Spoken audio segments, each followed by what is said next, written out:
After the release of Super Mario Bros. In 1985, Nintendo knew they had an absolute classic on their hands. Western audiences would get a sequel in Super Mario Bros. 2 in 1988. However, Japanese audiences got their sequel a lot sooner, and for a good reason.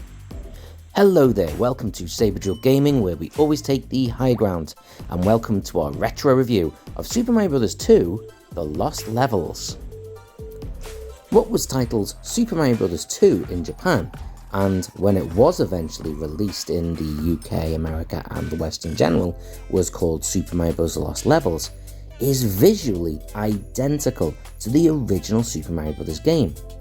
You can see how this version of the game that they had in Japan was released so much quicker, being released in 1986, only 1 year later, because realistically, everything about the graphical design, software used, everything is exactly the same as the original Super Mario Bros. In fact, on first glance, the only real change is, despite the fact that the levels are different, that there's no two-player version. Instead, it's a one-player game, but with the option to choose between Super Mario and his brother Luigi, the first time this was ever an option. However, if you play the game just a little bit longer, and by that I mean for about 30 seconds, you will realise that there is one stark difference. This is basically a version of the original Super Mario Bros. That is insanely hard. Within the first few seconds, you find it substantially more difficult to get the first mushroom power-up, and within a few seconds later, another mushroom power-up kills you. This is clearly a Super Mario Bros. Game that is designed to seriously challenge and test its audience, which is specifically the reason it wasn't initially released outside of Japan, and instead Western audiences got a completely different game. I will say, if you want to learn a little bit more about this and the game that Western audiences got instead, I'll put a link below to my Super Mario Bros. 2 game review. It gives a little bit more about the history too. But for now, let's take a look at this Lost Levels Super Mario Bros. 2 game and see how it stands up. The first time I played the Lost Levels was on Super Mario All-Stars, which was released on the SNES.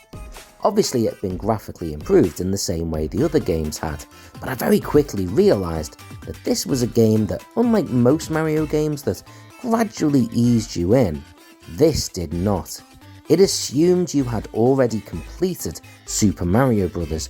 And were an absolutely top-class gamer. From that point, it was going to challenge you as if this was level 9 onwards. My first time playing Super Mario The Lost Levels in its 8-bit original format was actually on the Nintendo Switch, and that's where the footage for this gameplay comes from, so don't expect to see a great deal of variety, because this game is hard. I didn't get very far into it.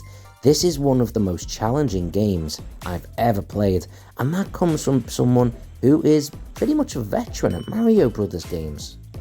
As stated earlier, this does feel a little bit strange as a sequel because it doesn't actually play out like a sequel. In modern times, it's something that would feel more like a DLC or an expansion of the original game. Graphically and gameplay wise, it is exactly the same as the original Super Mario Bros. However, the difficulty level, as said, is really off the chart. So, how did people think of this game when it was released, specifically in Japan, and then later on eventually for Western audiences?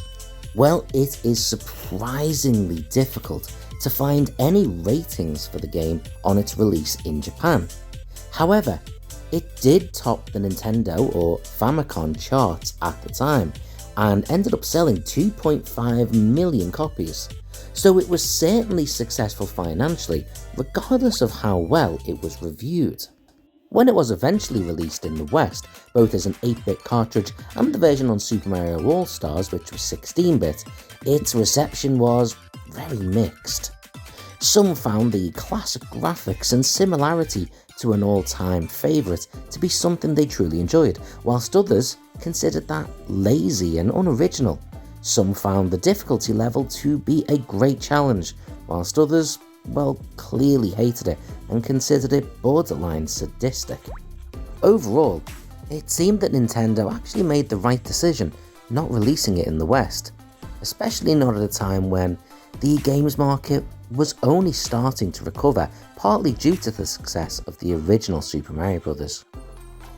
Retro scores for the game in the West do actually seem to hold up with the differing opinions, with scores ranging from around 6 out of 10 to 8.5 out of 10. So this is very clearly a game which understandably divides opinion. So how does this game hold up to modern scrutiny? Well, graphically, sound, everything, it's just as good and should be received just as well as the original Super Mario Bros. However, if anything, gaming has turned away from more difficult games, at least difficult in the way that retro games used to be. Whereas the original Super Mario Bros., with its gradually increasing difficulty level, was easily accessible, and even modern gamers would find some appeal to it, potentially bringing them back to Super Mario Bros. Games. I think if anyone played this as their initial induction to Super Mario Bros., they would very quickly be turned off from the franchise, and I don't actually think they'd feel compelled to try and rise to the challenge. Unlike the other Mario Bros. Games, which start quite easy and gradually become far more challenging, this one doesn't really seem intent on making you want to try and play it or try and overcome the challenge. It just seems to want to punish you. If, like me, you've played Super Mario Bros. Before and completed it, you may find this to be far more fun, and you may actually enjoy the challenge. However, I suppose it depends on what you look to retro gaming for. If you find retro gaming fun, comfortable, and something to enjoy, this might not be for you. Whereas if you are looking for a long, hard challenge, something to really grind away at until you can overcome it, then this game would be fantastic for you and would certainly be recommended. In the end, like many of the reviewers stated, this does feel like more of an expansion pack than a sequel.